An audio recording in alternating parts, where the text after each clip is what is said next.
Today on Blue 58, the Packers roster was up to 88 players, then 90, then 89, now 90 again. Let's get caught up on the many moves of Brian Gutekunst. Then after an offseason of change, who's facing the most pressure in Green Bay? Blue 58! Hello and welcome to another episode of Blue 58, the one and only podcast of thepowersweep.com. I'm your host, Jon Meerdink, happy to be with you here for what I think is going to be a great episode.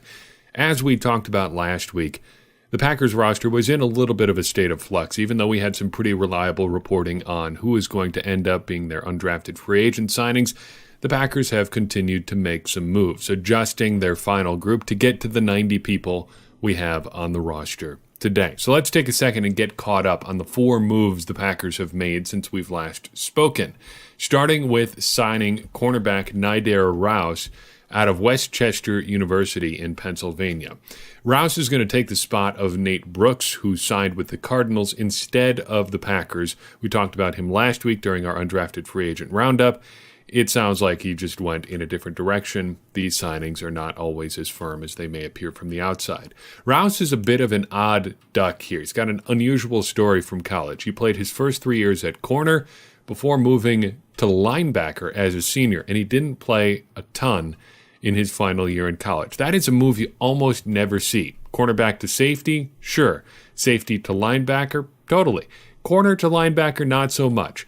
But it makes me think that maybe that hybrid linebacker position that we're seeing now in the NFL a lot is maybe the missing link between cornerbacks and linebackers. Maybe investigate that, who knows. Rouse, anyway, ran in the 4.4 range at his pro day. Not bad. And he has a bit of a harrowing story in his background, too. Website draftdiamonds.com, which you should add to your pre-draft reading, has some great coverage of maybe underreported guys in the draft. Has a Q&A with Mr. Rouse, and he offers this little nugget. The author of the piece asks, "Tell me about your biggest adversity in life and how you've dealt with or overcome it." Here's what Rouse had to say. "On May 14th, 2016, I was shot in the head in North Philadelphia. I overcame it by having the mindset that I'm fortunate to be alive and still being able to play this sport of football. I went on and had the best season of my career and made zero excuses." First, that's pretty incredible. And it took me a second to realize that the story had a positive ending because he was telling it at all. But it's just incredible that you overcome that at all, being shot in the head to any extent. I don't care if it's a grazing shot, whatever. And continuing to want to go outside at all in the future is pretty amazing. But I would just like to go on record and say that as far as I'm concerned, if you are ever shot in the head, you can make as many excuses for your performance throughout the remainder of your life as you would like. He said that he made zero excuses for his performance. That's fine. But if you would like to make many excuses about how he performed as a player or anything after he was, and I can't emphasize this enough, shot in the head, that would be fine. I think we would all understand that. So, if he doesn't make it out of training camp, if he doesn't make it as a football player, it will be sad for him, sure. But it will not by a long shot be the worst thing that has ever happened to Rouse if he ends up cut at the end of training camp. Moving right along, Chandon Sullivan, another cornerback, joins the Packers, not directly out of Georgia State, though he did play there in college. He comes to Green Bay via the Philadelphia Eagles. Sullivan was an undrafted free agent last year, but made the Eagles roster coming out of training camp. He's a pretty solid athlete. Think back to last week, he's very similar testing-wise to Kavion Ento, a little bit shorter, but a pretty well-built 194 pounds at 5'10", 5'11 or so. Good vertical leap numbers, good broad jump numbers. And I like that he's a good athlete and has made a roster before. He played 87 snaps on defense for Philly last year, another 53 on special teams. He did not record a special teams tackle. Who cares? Just a little nugget there. Did not do a lot on defense. If you look at the Pro Football Focus numbers, they think he was pretty good in the limited time he did play. Again, 87 snaps, who really cares? You're pretty much taking another flyer here on an athletic guy who has a little bit of a pedigree because he's done it in the pro game before. This young man was a finalist for the William V. Campbell Trophy in college. That is the quote-unquote academic Heisman Trophy, and not just a fake kind of football player degree either. He had held down a 3.84 college GPA as a journalism major, a real major. Look at him for doing that. Props on him for going into football, though. Pays much better than journalism. Moving right along, Darius Shepard joins the Packers as a wide receiver out of North Dakota. Very productive in college, but you do have to wonder a little bit how much that had to do with the level of competition he was playing against. That is not an earth-shattering take. I think that's pretty fair and pretty expected given where he played. At 5'11", 188 pounds, he's not super big, but size doesn't worry me all that much. He's going to be playing a slot receiver, punt returner type role if he plays at all for the Packers. You don't need the biggest guys in the world to play that spot, and he's not all that much smaller than Randall Cobb either, and he did just fine. He did get a little bit banged up, but a lot of football players get banged up. I like that Shepard has a punt returning background. The Packers need a punt returner. I'm not sure it needs to be a defining characteristic for any player trying to make the roster, but it certainly can't hurt. Though everybody talking about him online, mentioning his punt returning background, makes me remember when teams devoted roster spots just to return guys. If they could do anything else, that was just a bonus. Teams wanted these guys around just for what they could do as returners. So like late 90s, early 2000s, you saw this all the time. Here's just a few names from the Packers alone. Remember these guys? Darian Gordon, J.J. Moses, Roel Preston, Eric Metcalf, Allen Rossum, Antonio Chapman, each of those guys primarily a return specialist. Chapman, among all of those, probably did the most outside of the return game, but not a ton. He did have one fairly good season, but the Packers cycled through a lot of guys that were just return men. You don't see that at all anymore, although if they were to do something like that, you'd probably look for a guy like Darius Shepard. Finally, Joelle Davis, another wide receiver. He comes to Green Bay from the Giants, and I can't really improve on what Tex Western at Acme Packing Company wrote about him. Here's a couple paragraphs from him. Quote, at 6'1" and 191 pounds, Davis is fast. There's no question about that, according to DraftScout.com. His time in the 40-yard dash was 4.38 seconds, with an even more impressive time of 1.50 in the first 10 yards.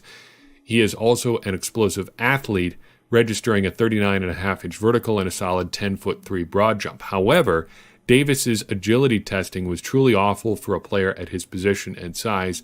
His short shuttle time is a reported 4.56 seconds with a three-cone time of 7.52 seconds. And here's the kicker. By contrast, Packers' fifth-round pick Kingsley Kiki, however you say it, still don't have that one down, had better times at the 2019 Combine in both of those drills as a 6'3", 288-pound defensive lineman. End quote. So not great there from an agility standpoint. This is another guy who's probably almost exclusively a special teamer, probably not looking at him for a ton of contributions as a wide receiver, but again, he's done a little bit of stuff in the NFL before. Always good to see. It can't hurt.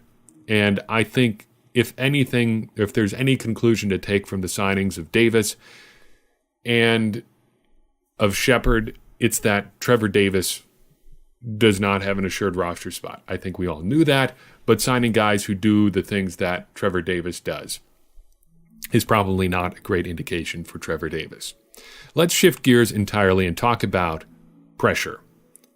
I've been thinking about the idea of pressure a lot over the last couple days. Listener John in Sheboygan, Wisconsin, wrote in with a question that I'll kind of paraphrase here. It was a very long question, so I'll kind of paraphrase his thoughts down. Basically, he asks that we've been seeing a lot about how there's pressure on Mike Pettine because he's gotten a whole lot of new resources this offseason, but I still think the bulk of the pressure is on Matt LaFleur and Aaron Rodgers this year. What do you think? I think John is right, and I will tell you why. Here's how I will tell you. It's been too long since we really just flat out tortured a metaphor to death, so let's just do just that. Let's take a metaphor to describe how the Packers operate and really just run it straight into the ground here. I think it'll be fun. First, a question. What is pressure? You can think of it a bunch of different ways, but I think it basically comes down to scrutiny with consequences. People paying a lot of close, intense attention to what you're doing and reacting in meaningful ways to what you do. Some people in the Packers organization may get scrutiny but aren't going to get a lot of consequences. Russ Ball comes to mind. He gets scrutinized a lot in the media, among fans, but what's going to happen to Russ Ball? Probably not a whole lot because the Packers seem to be fans of what he's doing. In the Packers organization, I think there are 5 guys who face the most pressure, and for good reason. Those 5 guys are Mark Murphy, Brian Gutekunst, Matt LaFleur, Mike Pettine, and Aaron Rodgers. Of those 5, I think 2 are facing real pressure this season, while the others are, well, not so much. Facing less pressure. Let's just say it that way. All of these guys are facing pressure. Some are facing more than others. On the less pressure side of that scale, we have Murphy, Gutekunst, and Pettine. On the more pressure side, we have Matt LaFleur and Aaron Rodgers. Why is that? Well, let's turn to our metaphor. For reasons that I won't explain here, I have had a lot of free time lately. And in that free time, I have been listening to one of my favorite podcasters quite a bit. I'm a big fan of a guy named Dan Carlin. If you're into podcasts a lot, you have probably heard of him. He runs a couple of the most popular podcasts that have ever existed. Hardcore History, Common Sense, and now he has recently added Hardcore History Addendum. But I've been listening to a bunch of his stuff lately, re-listening, in fact, because I like what he does so much. And as a result, I've been thinking about geopolitical things and the ramifications of the actions of great powers and stuff like that. If you're into Dan Carlin a lot, that will sound pretty familiar to you. Maybe because of this, I think that a good way to think about the Packers is by thinking about them like a country, like an empire maybe. And these 5 guys represent parts of the government or even the country itself. Let's set up these roles. Starting at the very top. To me, Mark Murphy is like the king of whatever this fictional country is called. Let's call it Packertopia. Mark Murphy, the king of Packertopia. But he's a king in like a constitutional monarchy. He has power, but it's supposed to be largely ceremonial, at least over the football side of things.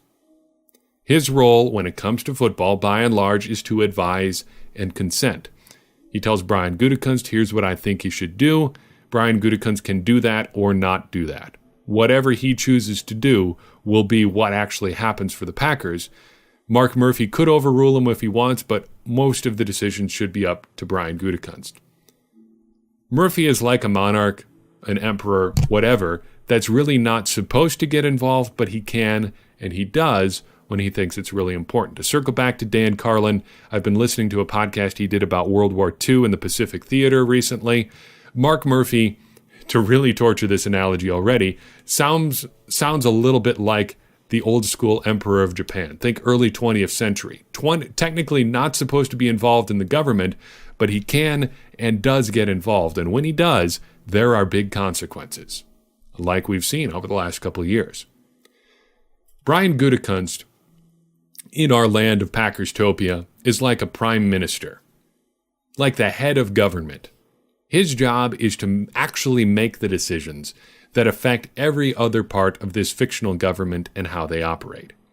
So if you're the real prime minister, the president, whatever, you're putting in place the things that help other parts of your government do their job. And that's exactly what Brian Gutekunst does for the Packers. He gets the players. He, in a way, helps negotiate the contracts. He sets the financial priorities for the Packers, and he shapes the kind of identity that the Packers will have. We've seen that a lot over the last couple of years. He has deviated from some of the things that Ted Thompson has done. He has skewed a lot more towards athletes than Ted Thompson ever did, though Ted Thompson did like his athletes, to be sure. Brian Gutekunst has gone all the way to that end of the spectrum. He doesn't draft the guys who are quote-unquote football players to the degree that Ted Thompson ever did. But in his role as the head of state for this fictional Packers company, Brian Gutekunst is affecting the jobs that everyone else does. Matt LaFleur has one of those jobs. In our fictional land of Packerstopia, Matt LaFleur might be our Secretary of State. He is probably the most important non-elected government position that we have. At least that's kind of how it is in the United States. Matt LaFleur, I think without a doubt, is the most important non-executive in the Packers organization. His job is to advance the team's agenda as decided by the general manager. That's what a head coach does.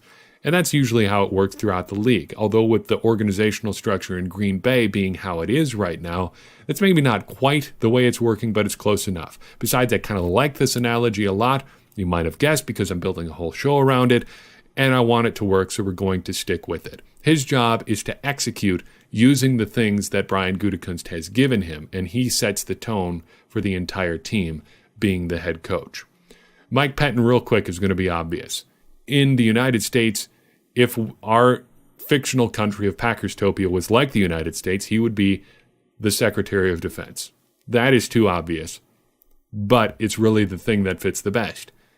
Your Secretary of Defense is crucially important, but the success of your Defense Department depends on a lot of other factors, namely what resources he's given. It is hard for a Secretary of Defense or a defensive coordinator in an offensive-oriented team like the Packers to enact change on their own. And I think that's true for Mike Pettine. There's only so much he can do. Last year we saw a lot of improvement on defense, but there was only so much Mike Pettine could do with the pieces he was given because the pieces, in a lot of ways, weren't super great. Safety is a perfect example of that. The Packers had improved play all throughout their defense last year, but safety struggled a lot. And it may even have cost them a couple games. The Washington game in particular comes to mind. The Redskins moved up and down the field with a lot of deep passes, and a lot of it was because the safeties were real bad that particular afternoon, even though Clinton Dix had a real nice interception. There's only so much that your defensive coordinator or Secretary of Defense can do on his own. In a government, he needs budgets. In football, he needs players. And until right about now, Mike Pettine didn't have a lot of players. Now he does. Finally, to round out our big five players and their positions within our fictional land of Packerstopia, Aaron Rodgers is some kind of precious resource. I even thought of him as maybe like, I don't know, your nuclear triad, if you're really one of the great powers of the world. Your precious resource, whatever it is something that your country is going to depend on for everything. And the Packers depend on Aaron Rodgers, much as they may not like it, for just about everything. If your country is built around a specific resource, the decline in value or function of that resource could cripple your country. And that's how it would be with our country if Aaron Rodgers was that natural resource. Think about like an oil-rich company or country, or something that invests all of their resources into the production and sale of that resource. Say tomorrow they discover massive quantities of oil somewhere in the United States, and we decide we are going to become the absolute no competition oil leader of the world, and we devote all of our resources in this country to the mining, sale, and production of oil. But then 5 years from now, suddenly there is a huge breakthrough in clean energy. Say we finally perfect nuclear fusion and we don't need oil anymore. What happens to our country? We're going to be in serious trouble. What would happen if suddenly oil was 90% less valuable than it used to be? That would be a big problem if your economy was built around oil. Aaron Rodgers is that resource for the Packers. And we've seen the effects of him being less than he probably could be over the last couple of years. So how does this very tortured metaphor explain the pressure levels on the members of this big five in the Packers organization? Well, among the three guys with low pressure, I think all of them have excuses that kind of get them off the hook. Mark Murphy can say, I'm not technically involved in the day-to-day operations of this football team. Yeah, I mean, I'm more involved than I was in the past with Ted Thompson and Mike McCarthy, but I'm still leaving a lot of things up to Brian Gutekunst and Matt LaFleur. Besides, even if there was a lot of meaningful scrutiny on Mark Murphy, what kind of consequences could possibly come with that scrutiny? It would take a lot, probably a scandal not related to football, to unseat Mark Murphy, especially with the team still making crazy amounts of money. So probably no real consequences for Murphy. As a result, no real pressure there either. Brian Gutekunst can point both up and down the depth chart, or up and next to him on the depth chart, for excuses too. He can say, hey, look, Mark Murphy's getting too involved. It's hard for me to do my job the way I want to. Hey, I got a first-year head coach. I gave him a lot of good guys. He just didn't execute. And I think we can look to just the last year or so to see how that operates. He didn't face a lot of heat for some decisions he made last year. The Packers really didn't take any steps over the last year from early 2018 until the end of the season to upgrade their safety positions at all, or their offensive line. But because Gutekunst had built-in excuses, we're retooling some things from Ted Thompson, Mike McCarthy is not doing what we need him to do, Brian Gutekunst doesn't get the criticism that maybe he should in some of those situations. Broadly speaking, he probably avoids criticism because he's doing a good job. But he can avoid criticism in the future and pressure in the future by, pointing to other people, should he so desire.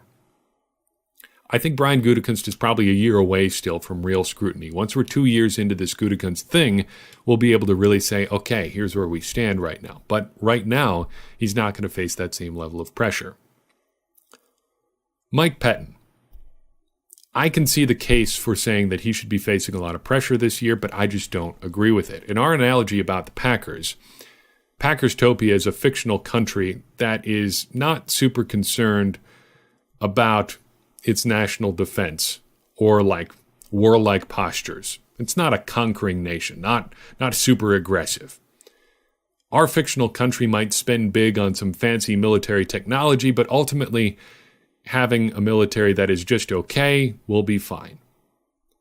And I think from an organizational perspective, the Packers, as long as they have Aaron Rodgers playing like Aaron Rodgers, are fine with the defense just being pretty good. They're not shooting for like a top 5 defense in the NFL. They're probably shooting for something between like 8 and 13. Good, but not necessarily great. Even pretty good, even like top half of the league, should be good enough if Aaron Rodgers plays like we know he can. So why are these other two people facing actual pressure this year? I think it relates to what I just said about Mike Pettine and the defense.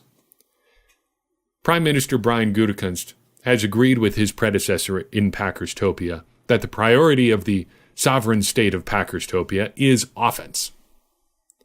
Even with the defensive spending spree this spring, 6 of the Packers' top 7 cap hits for 2019 are going to be on offense. This team is built around offense. And free agency and the draft were more or less trying to level that playing field, then reshape the entire operation. Gutekunst didn't do anything to change the offensive picture this offseason, other than adding a free agent guard who might not even start and could be moved to tackle long term, drafting a center in the second round who's being moved to guard, and drafting a tight end in the third round that really isn't expected to play a whole lot this year. Other than that, everything on offense is basically the same. The most significant change on the offensive side of the ball is Matt LaFleur. And I think as a result, Matt LaFleur is facing the most pressure on the Packers. Changing very little on the personnel side of your team on one side of the ball, but making big changes to coaches can only mean that you don't think that the personnel was the problem. And I think that's what Brian Gutekunst is saying here. LaFleur, to me, then, has to be under pretty intense scrutiny this season. There is no honeymoon period. He's got to be like 10, 11 wins right out of the gate. And I'm not saying there will necessarily be tremendous consequences for him if he doesn't get to that level, but it could happen. And it wouldn't be a first in recent Packers history. Ray Rhodes is a pretty recent example here. LaFleur is being entrusted with shepherding the Packers' most precious resource. He is taking care of Aaron Rodgers and trying to maximize his twilight years. And, to circle back to our analogy, managing that natural resource and helping it reach its full potential on what could be the biggest stage in your industry, that's exactly what you count on from somebody like your Secretary of State of Packerstopia. And that's what the Packers are counting on Matt LaFleur to do here. But Aaron Rodgers is also facing significant pressure, and we need to stop talking about him here as a natural resource to end the analogy, because he is a person. He is a person who can control some of the things that we've talked about in terms of the value of the resource. Even with all the nice things he said about Mike McCarthy this spring, Aaron Rodgers probably could have done more last season to take some of the heat off his close friend and head coach. And if Aaron Rodgers stops being all that he's supposed to be on like a permanent basis, one that's not affected by injury, there are going to be big problems for the Packers because they are saddled with a pretty good-sized contract. That contract isn't a problem if Aaron Rodgers is playing well. But the Packers need him to be maximum Aaron Rodgers for that contract to make any kind of sense at all. He hasn't really been maximum Aaron Rodgers since 2016. 3 of the last 4 seasons, in fact, he hasn't been all that he could be. Not all of that is his fault, but part of it is. And if Rodgers isn't close to being the best Rodgers he can be, there will be plenty of scrutiny and consequences. Maybe not for Rodgers individually, but there will be some far-reaching consequences. Of all the people on this list, Aaron Rodgers probably has the most effect over other people other than hiring and firing. Another poor season, maybe 2 poor seasons from Aaron Rodgers, could have big consequences for other people. If the Packers can't get back to the playoffs this year, I don't know what happens in Green Bay. That's pretty much inconceivable. Think about what the far-reaching consequences could be, though, if Aaron Rodgers can't return to being like, 85% of what he was in 2014 or the back half of 2016? I don't think anybody's expecting him to be like world-destroying Aaron Rodgers of 2011, although that would be great and I would love to see it. But he needs to be, within shooting distance of that. He and LaFleur are the ones with the most responsibility for making the Packers into something more than they were in 2017, 2018. And it's up to them to do it. Brian Gutekunst hasn't given them a lot of new stuff to work with. It's up to them together to elevate this team that was pretty average at best a lot of last year. Sure, Aaron Rodgers was hurt, but he still could have been better. And I think if he doesn't play better, there are going to be problems in Green Bay. For what it's worth, a lot of people disagree with me slightly. I asked on Twitter yesterday, of these 4 people, I left Brian Gutekunst out, who do you think is facing the most pressure in the upcoming season? Matt LaFleur, Mike Pettine, Aaron Rodgers, or Mark Murphy? I explained my decision to leave Gutekunst out this way. I think for whatever reason, he seems to be under less scrutiny than the other 4, although that could change. But of those 4, Aaron Rodgers ran away with the vote. He had 46% of the vote. Matt LaFleur was next with 31%. Mark Murphy was in third, a distant third with 15%, and Mike Pettine had just 8% of that vote. Most people seem to think the most pressure is on Aaron Rodgers in this coming season. It'll be interesting to see how that all plays out. That's all I've got for you on this episode. Thank you very much for listening. I do appreciate everybody who takes the time to do just that. If you like what you heard and want to help us keep this thing going, leave us a review and a rating on iTunes. That's the best way to support the show. Doing so will help more people find us. If you want to do some other things to support us, check out our support page at thepowersweep.com for more options there. If you want to say hi or you've got an idea for the show, reach us on social media or by emailing thepowersweep1959@gmail.com. We do appreciate everybody who takes the time to reach out. And as always, every bit of feedback or thoughts or questions you give us help us make Blue 58 and the Power Sweep better, which furthers our mission of helping everyone become smarter Packers fans. And as I always say, smarter Packers fans are better Packers fans, and better Packers fans are what we all want to be. I'm your host, Jon Meerdink. We will see you next time on Blue 58.